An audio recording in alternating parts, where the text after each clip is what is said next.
Hello সবাইকে, welcome to গুদাম.io। আজকে আমরা জানবো আমরা কি করে এমপ্লয়িজ অ্যাড করব আমাদের গুদাম শপে। সো আমরা যদি চাই ম্যানেজার, স্টাফ অথবা ড্রাইভার অ্যাড করতে, আমরা সিম্পলি অ্যাড এমপ্লয়িজে ক্লিক করব। এরপর আমরা একটা নাম দিয়ে দিব, ম্যানেজার হলে ম্যানেজারের নাম, ড্রাইভার হলে ড্রাইভারের নাম।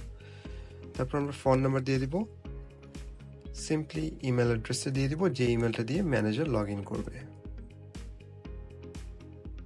তারপর তার রোলটা দিয়ে দিব ম্যানেজার।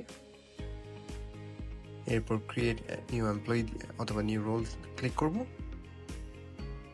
এরপর আমরা অ্যাক্টিভ স্ট্যাটাস অন করে দেব। আমরা চাইলে এই এমপ্লয়িজটাকে এডিট অথবা ডিলিট করতে পারি এখান থেকে। এরপর আমরা একজন ড্রাইভার অ্যাড করব।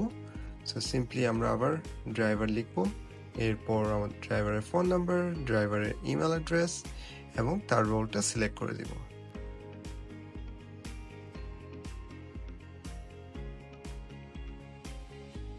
সো আমাদের ড্রাইভার এবং ম্যানেজার দুটোই অ্যাক্টিভ। সো আমরা এখন চাইলে এগুলোকে ডিলিট করে দিতে পারি যদি তাদেরকে অ্যাক্সেস না দিতে চাই, অথবা তাদের অ্যাক্টিভ স্ট্যাটাস আমরা অফ করে রাখতে পারি। এইভাবে সিম্পলি আমরা চাইলেই আমাদের এমপ্লয়িজ অ্যাড করতে পারি যারা আমাদের সবগুলো ম্যানেজ করবে, এবং তারা যাতে তাদের নিজস্ব ডেজিগনেটেড রোল অনুযায়ী কাজ করতে পারে, সে অনুযায়ী আমরা রোলটা সিলেক্ট করে দেবো। So thank you for watching, see you again.